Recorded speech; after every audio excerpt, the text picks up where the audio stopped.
하나의 말씀 한 구절 볼까요? 시편 36편을 펴시기 바랍니다.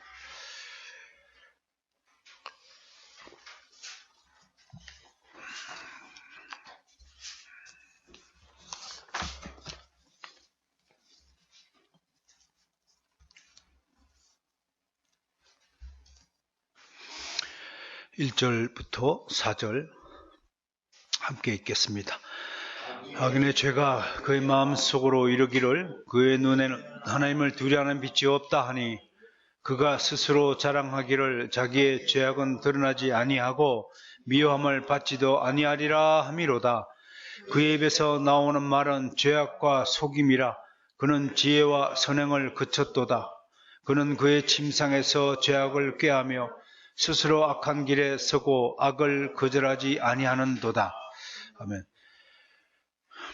죄를요, 돈이라는 단어로 한번 바꿔보면 악인들의 특징이요, 돈에 온 마음이 쏠려 있음을 알게 됩니다.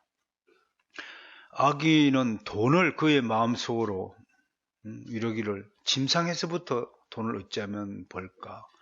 어찌하면 사기를 쳐서 저놈의 돈을 뺏어 내 주머니에 넣을까? 어찌하면 부자가 될까? 어떻게 하면 한 방에 성공을 할 수 있을까? 그게 악인의 특징이에요. 또는 돈을 함부로 쓰는 자, 남의 돈을 빼앗는 자, 남의 돈을 빚주고도 갚지 않는 자, 돈을 함부로 잘못 사용하는 자는 악인의 대표적인 특성이다 라고 성경은 고발합니다. 그래서 돈을 사랑함이 일만하게 뿌리다. 그럼 무슨 뜻입니까? 모든 죄악 중에서 돈 가지고 장난하는 죄악이 가장 큰 죄악이다. 차라리 그냥 바람 피워가지고 하는 것은 개인의 죄일 수도 있지만 돈의 문제는요, 하나님 나라의 공동체 교회를 무너뜨리고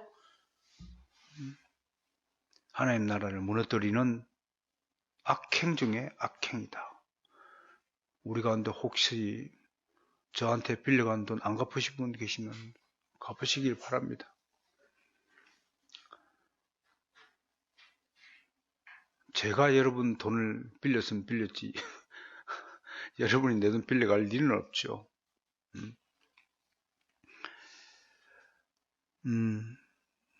그러면서 두 번째로 악인들의 특징을 소개하면 스스로 자랑한다. 그러면서 반대로요, 굉장히 자고하게 느끼면서 완전히 반대 방향에서는 굉장히 허무해합니다. 이 허무주의가 악인의 밑바탕에 깔려 있고요. 그게 앞뒤가 안 맞는 거예요. 겉으로는 굉장히 자고하고 막 교만을 자랑해도 혼자 있을 때는 굉장히 두려움에 떨고 허무함을 느끼고.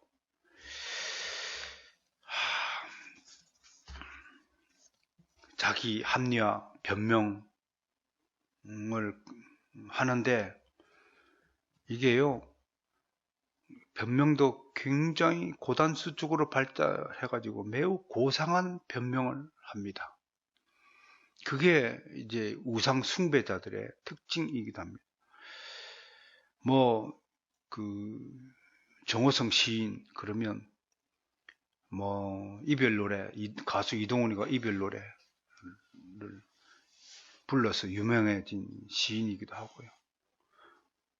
또 향수, 또 그 가수 김광석의 마지막 노래가 붙이지 않은 편지, 그런 것들이 다 이 정호성 시인의 시를 노랫말로 삼아서 부른 것인데 상당히 대중적이고 정호성 시인을 모르는 예술인들, 문학가들은 없죠.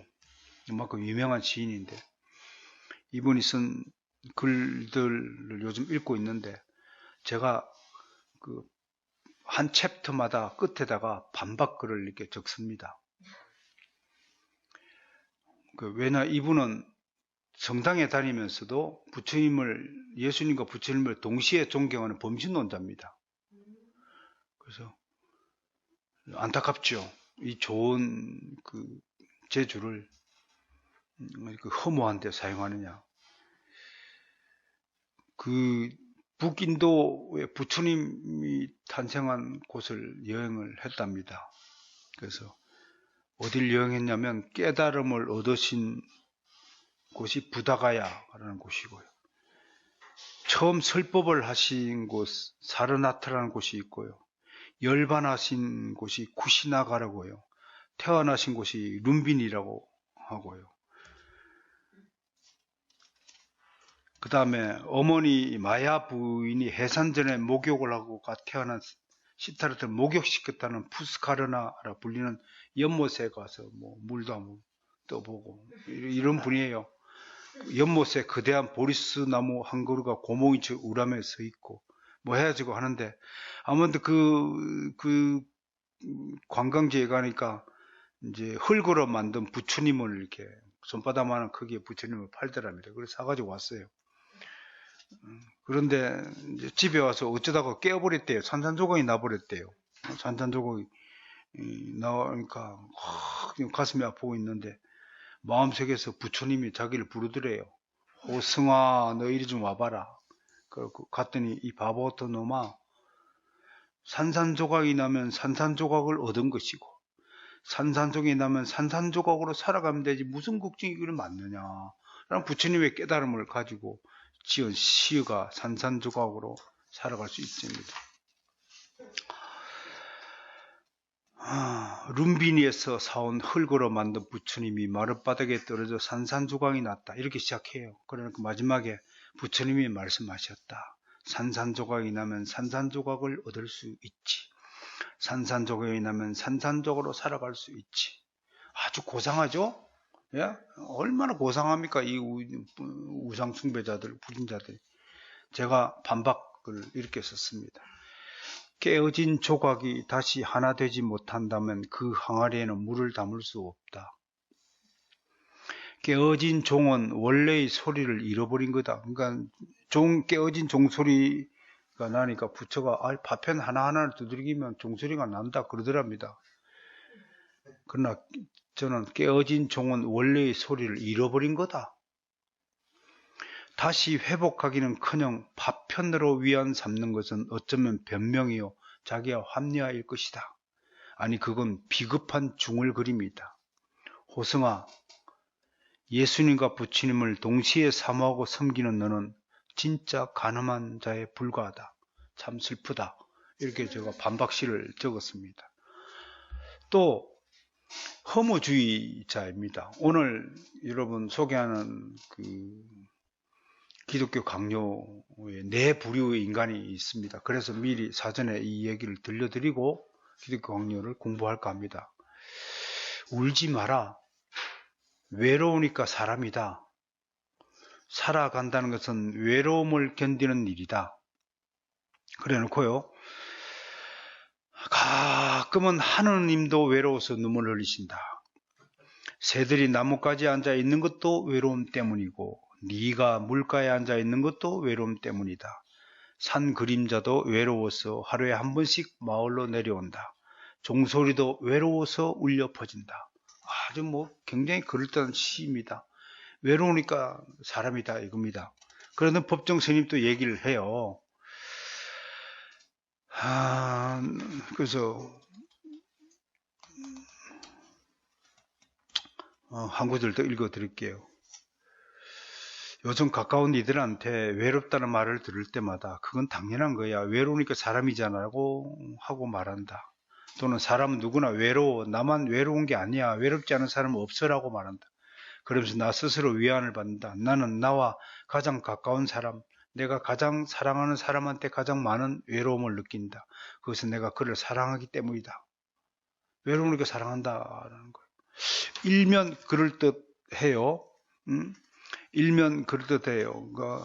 고독하면서 하는데 혼자와 홀로는 서로 다른 의미를 가진다.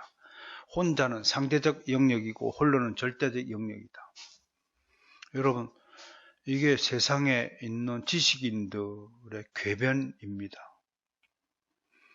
이런 글들을 분별하지 못하고 이런 범신론적인 사고가 그럴듯해 보인다. 우리가 늘 기억해야 될 말이 무엇입니까? 일리는 있지만 진리가 아니다. 제가 반박글을 이렇게 썼습니다. 하나님 형상으로 지음받았기에 사람입니다.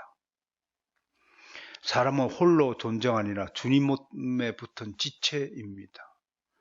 몸에 연결된 손과 발이 자기대로 나는 홀로 혼자 떨어져 있습니다 라고 하지 않습니다. 하나님 나라는 구원받은 백성들이 삼터입니다. 구원은 한 사람을 결코 외롭게 하지 않습니다. 주 안에 있는 분들은 외로움이라는 세계에서 이미 탈출한, 해방한 사람입니다. 완전한 자유를 획득한 사람입니다. 자유에는 외로움이 존재할 수가 없습니다. 이런 범신론자들, 자연적 상태에 있는 지식인들의 머릿속에 허무주의가 있는 겁니다. 산산조각이 나면 산산조각이 난 것입니다. 그것 때문에 괜찮다고 하는 것은 억지 궤변입니다. 여러분, 돈이 1억 달러짜리 수표가 내게 주어졌는데 그게 산산조각이 나서 없어졌다 생각합시다. 그걸 놓고 아유야 조각조각 1억짜리 지폐를 갖고 살아도 괜찮다. 은행 가면 그대로 인정해주고 돈을 줄 것이다 라고 할 수 있습니까? 궤변입니다. 일리는 있어 보이죠? 그럴듯해 보이고 아름다워 보이죠? 절대로 그런 것 아닙니다.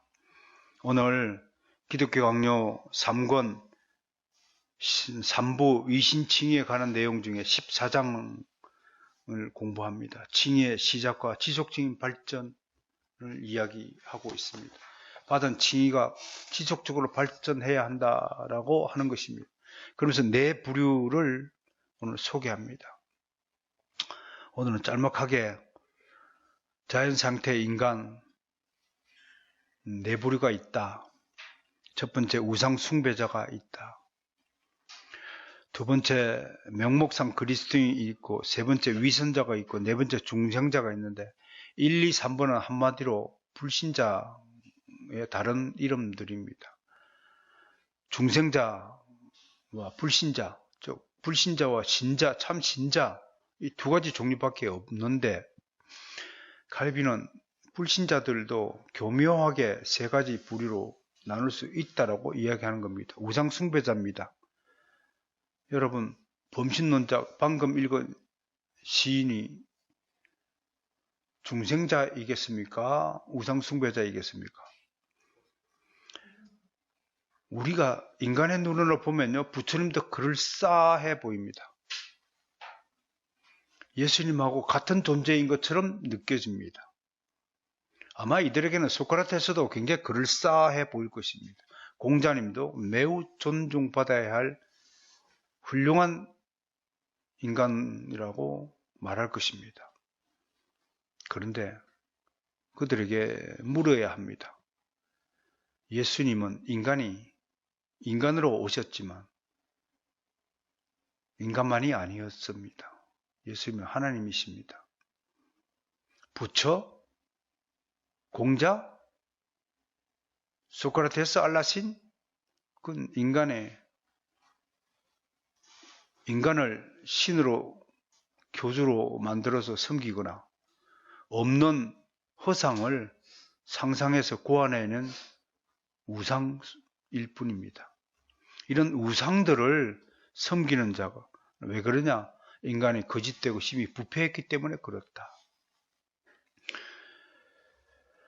정우성 시인의 시에 바닥이라는 시가 있습니다. 바닥으로 다 안 내려가 본 인간은 없다. 그러나 바닥에 다 본 사람은 없다. 뭐 이게 덜렁덜렁 매달려 있는 거죠. 얼마나 불안한 인생입니까? 안 그래요? 불안한 거죠. 아니, 여러분, 서 있는데 밑구멍이 빠졌다 칩시다. 그 자리에 서 있을 사람이 어디 있어요? 단단한 땅이 있기 때문에 땅 위에 우리가 서 있는 거죠. 땅이 반석이잖아요. 주님은 우리들어 반석 위에 서 있으라고, 그래야 안전하다고.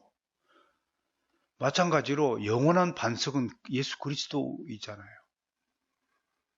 예수 그리스도라는 반석 위에 서 있어야 된다. 그분을 바라봐야 한다. 근데 이들은 마음 자체가 우상을 숭배할 수밖에 없는 거짓되고 부패한 심령을 가지고 있다 이겁니다.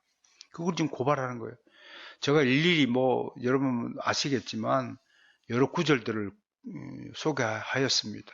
나의 영혼이 사람과 함께하지 아니하리니 이는 그들이 육신이 됨이라. 여호와께서 사람의 죄악이 세상에 가득함과 그의 마음으로 생각하는 모든 계획이 항상 악할 뿐임을 보시고. 왜 악해요? 하나님을 바라보지 않으니까 악한 겁니다. 여러분 보세요. 오늘도 바쁘게 보내셨을 것입니다. 우리의 이 육신의 삶 동안에 얼마나 하나님을 생각하고 바라보셨나요? 여러분이 오늘 몇 번을 바라본지 모르지만 몇 번이든 그게 중요한 게 아니라 여러분 분명히 기억해야 됩니다. 잠시라도 하나님을 잊어버리고 하나님을 바라보지 않았다면 그건 우상숭배한 겁니다. 제가 그렇게 말씀드린 것이 아니라 성경에서 하나님께서 그렇게 지적하시는 겁니다. 무서운 일입니다. 우리의 마음이 부패했기 때문에요. 여러분 생각해 보세요. 늘 하나님을 생각하다가 잠시 생각하는 거하고 늘 세상을 생각하다가 잠시 하나님을 생각하는 것이 어떤 차이가 있겠습니까? 둘 다 도찐 개찐입니다.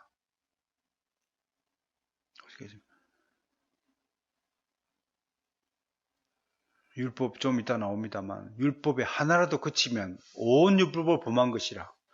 하나님을 아무리 섬기다가도 한번 범죄해버리면 다 무용지물이 되는 것입니다. 그 점이 우상 숭배의 허무한 결론이 될 것입니다. 창세기 8장 21절 이는 사람의 마음이 계획하는 바가 어려서부터 악함이라. 어려서부터가 아니고요. 아무튼 첫 시작부터 악함이에요. 태어나기 전부터 모태에 있을 때부터 악함이에요. 얼마나 악하면 엄마 뱃속에서도 발길질을 해요. 예? 엄마 뱃속에서 선한 존재가 태어나면 찬양을 해야 될 거 아니에요. 뱃속을. 엄마 왜 뱃속을 왜 발길질을 해요? 그거 자체가 악한 거예요. 만물보다 거짓되고 심히 부패한 것은 마음이라 누가 능히 이를 알리오마는 나 여호와는 심장을 살피며 폐부를 심하고 각각 그의 행위와 그의 행실대로 보응한다. 내 마음을 의지하면 안 됩니다. 오늘도 여기 오기 전까지 얼마나 마음을 왔다 갔다 하셨습니까, 여러분? 갈까 말까? 오늘만 빠질까? 그 심히 부패한 결정의 증거입니다. 하나님을 향한 마음이 요지부동해야 돼. 요지부동. 시계가요. 요지부동하니까 착착착착 정해져 도는 겁니다. 시계가 오늘 잠깐 섰다 갈까? 그런 시계가 시계입니까 그게? 태양이 착착착 떠오르다 잠시 서자 야 해가지고 중간에 딱 서가지고 지금까지 움직이지 않으면 우리가 저녁이 아직 안 왔구나. 야. 지금 예배 드리겠어요? 아니잖아요. 근데 우리 마음은 그렇게 척척척척척 가지 않고 왜 가다가 섰다가 뒤로 갔다가 왔다가 지 마음대로 하나요? 부패해서 그렇다. 그 입에서 나오는 말은 죄악과 속임이라. 그는 지혜와 선행을 거쳤도다. 그는 침상에서 죄악을 꾀하며 스스로 악한 길에 서고 악을 거절하지 않는다. 악을 거절하지 않는다. 악을 좋아한다. 뭐예요? 공부보다 노는 거 좋아하잖아 애들이요. 그게 악을 좋아하는 거예요. 응? 왜 공부를 하기 싫은 거예요? 왜? 선이니까요. 열심히 일하는 것보다도 쉬는 걸 좋아해요. 왜? 열심히 일하는 게 선이고 쉬는 건 악이니까요. 어떨 때는요. 뭐 다 그런 건 아니지만 열심히 하면 쉬긴 쉬어야죠. 그러나 쉬기만 할 거 배짱이 심보 악을 좋아하는 거죠. 악인이 의인치기를 꾀하고 그를 향하여 그의 일을 가는도다. 야, 자기 앞에 여러분 얼마나 악인이면요. 차를 끌고 다니다 보면 악인들이 수두룩해요. 지는 쇠치기 하면서 지 앞에 가로막는 놈이 있으면 빵 해요. 이를 갈아요. 이를 고함을 치고 얼마나 많은 정신병자들이 지금 운전대를 잡고 거리를 활보하는 줄 아세요? 조심하세요. 걸리면 작살 나는 거예요. 개망신 당하는 거예요. 그러니까 기도해야 된단 말입니다. 하나님, 악인이 내 길을 방해치 말게 하시고 악인이 나를 치지 못하게 하시고 주님으로부터 의인이라 칭함을 받은 이 몸이 행차하실 때 모든 길이 다 뚫려지고 모든 방해 요소가 다 끄끄러지고 장애물이 거두어지고 형통할지어다. 이거 선포하고 길을 나서야 한단 말입니다. 직장에서 일을 할 때도 말이에요. 저 그냥 시기하고 질투하고 그냥 불평불만하고 나는 못 살겠구는 저놈의 혓바닥을 다 묶어가지고 입을 봉하게 하시고 조금이라도 못된 마음이 있다면 마음을 변격해 하시사 나를 선택해 하게 하옵소서. 다윗이 그렇게 기도했잖아요. 야, 여러분 어저께까지 날 욕하고 막 대적하던 사람이 기도를 하고 탁 아침에 갔더니 야, 오늘 잘 왔다. 야, 아침 먹었냐? 미안하다. 어제 내가 집에 와서 생각해보니 너한테 너무 심하겠더라. 용서해 주라. 그런 소리를 들으면 얼마나 좋겠어요. 어? 그런데 기도를 안 하고 가면 어떻게 해요? 어제보다 더 갑절로 더 나를 핍박해요. 그 기도의 힘이라는 사실을 왜 몰라요? 신앙을 배웠다고 왜 안 써먹어요? 주일날 가르쳐주면 배운 대로 써먹어야 될 거 아니에요. 예수 권능, 이번 주 우리 교회, 다음 주 교회의 권능, 권세예요. 엑스시아, 뭔가 다시 한번 설명하는 거예요. 교회에게 주신 권능이 뭐냐? 그리스도인에게 주신 권세가 뭐냐? 이외에 주신 권세를 써먹지 않아요. 여기 10편 36편 읽어보세요. 37편. 악인이 의인 앞에 어떻게 된다고 합니까? 봅시다.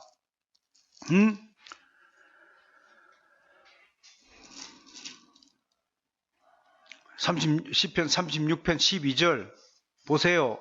악을 행하는 자들이 거기서 넘어졌으니 엎드러지고 다시 일어날 수 없으리이다. 못 일어나는 거예요. 또 봅시다.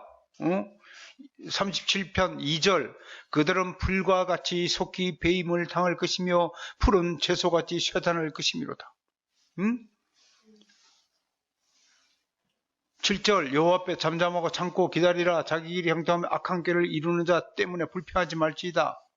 분을 거치고 노를 부르며 불평하지 말라. 오히려 악을 만들 뿐이라. 악 때문에 불평하고 힘들다고 짜증내고 찌푸리지 말라 이거야. 승리의 기도를 드리란 말의 권세를 가지고 14절 보세요. 악인이 칼을 빼고 활을 당겨 가난하고 궁핍한 자를 엇걸어뜨리며 행위가 정정을 죽이고 하잖아. 그들의 칼은 오히려 그들의 양심을 찌르고 그들의 활은 부러지리로다. 의인의 적은 소유가 악인의 풍부보다 낫도다. 악인의 팔은 부러지나 의인은 여호와께서 붙들이시는 도다. 여러분, 주님이 이렇게 약속하셨잖아요. 우리 앞에 악인들이 어떻게 될 것인가를 약속했잖아요. 이 약속의 권능을 믿고 실제로 이 믿음대로 살고 행하란 말이에요. 악인을 거꾸로 들게 해달라고 힘들고 괴로우면 저들의 부패한 심령을 청소시켜 주셔서 거듭나게 하셔서 나를 선대하게 하게 해달라고 기도해야 된다 이겁니다. 명목상 그리스도인, 이 우상 숭배자는 교회 밖에 있어요. 그런데 2번과 3번은 어쩌면 교회 안에 더 많이 있을지도 모르는 족속들이에요. 성례에 참여하고 입으로 하나님을 고백하면서도 행동으로 하나님을 부정하는 겁니다. 말로는 못할 게 뭐 있습니까? 말로는 예수님 못 믿을 게 어디 있습니까? 말로는 천국을 10번도 더 갔다 왔습니다.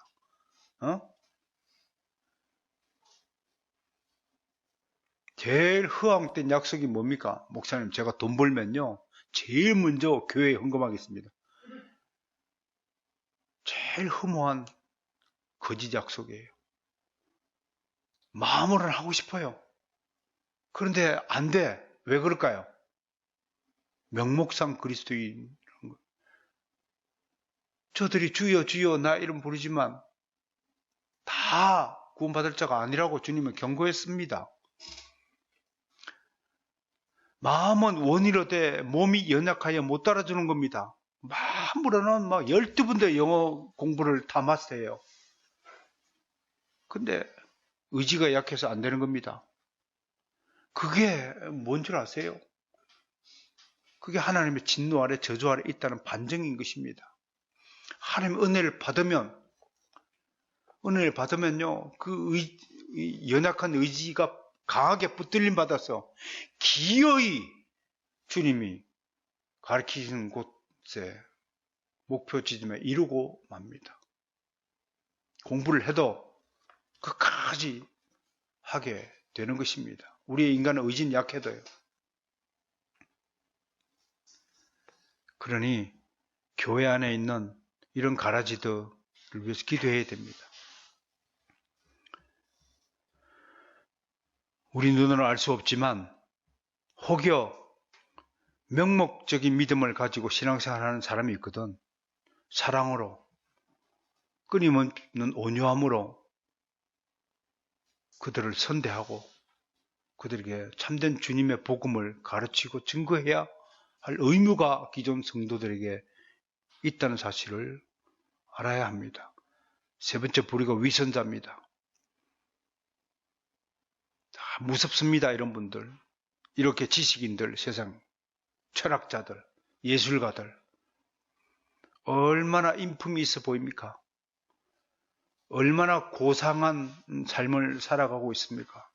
법 없이도 사는 도덕군자들이 이들의 부류에 속합니다. 어쩌면 불신자들은요, 이렇게 도덕군자와 아니면 아예 대놓고 악을 행하는 악행자들, 우상숭배자들, 그 두 부류로 나눌 수 있을 것입니다. 우리는 깜빡 이 위선자들에게 속임을 당할 경우가 많습니다. 세상 사람들 가운데 불신자들 중에서도 얼마든지 도덕으로 무장하고 인간의 품위와 품격을 가지고 사람을 선대하는 경우를 바라보게 됩니다. 그러나 어떤 사람이 다른 사람보다도 탁월할 수 있지만, 그러나 하나님은 겉모습으로 사람을 판단하지 않습니다. 그의 마음은 여전히 심히 부패하고 거짓된 상태라는 사실을 잊지 말아야 됩니다. 이제 마지막 그룹이 중생자입니다. 진정한 성결에 관심을 갖는 자입니다. 그렇다고 이 중생자라고 해서 완전한 자입니까? 결코 그렇지 않습니다. 뒤에서 그걸 논합니다. 오늘 짤막하지만 이 네 부류의 인간을 논하는 목적이 있습니다. 그 목적은 앞에 세 부류, 불신자의 세 부류에 하나님의 관심이 있는 게 아닙니다. 중생자에게 관심이 있습니다. 다음 주에 논하겠지만 중생자 스스로 자신의 행위에 깜빡 속아 넘어가지 말아야 한다고 경고하고 있습니다. 나는 중생했으니까 내가 하는 일은 거룩한 것이다. 절대로 그렇지 않습니다. 우리는 이 거짓된 습성에 아주 깊이 오랫동안 물들어 있었던 사람입니다. 여러분, 하얀 옷에 김치 국물이 튀었다 칩시다. 그 물이 한 방울만 튄 게 아니고 어떻게 김치 공장에서 일하다 보니까 하얀 옷이 온 옷에 김치 물이 다 들었다 칩시다. 그 물을 무엇으로 빼겠습니까? 한 방에 빼지 않습니다. 세탁기에 집어넣어도요, 한 방에 깨끗해지지 않습니다. 그러므로 칭의는 발전해야 되겠죠. 그걸 버려야 되겠습니까? 아닙니다. 계속해서 성화에 세탁기에 넣어서 빨고 빨아서 거기에다가 주님의 그 희한한 신비로운 세제를 탁 집어넣으면 호련히 깨끗하게 거룩하고 깨끗한 옷으로 변화해진다는 그 소망을 가지고, 지금은 당장 그렇지 않다 할지라도 소망을 가지고 살아야 한다는 것을 이 12사상에서 가르치는 것입니다. 20이라는 것이 매우 긴 내용이 이어집니다. 오늘 네브리오를 기억하셨다가 다음 주에 만날 때 이것을 다시 한번 은혜 가운데서 리바이벌 할 수 있도록 준비해 주시기 바랍니다.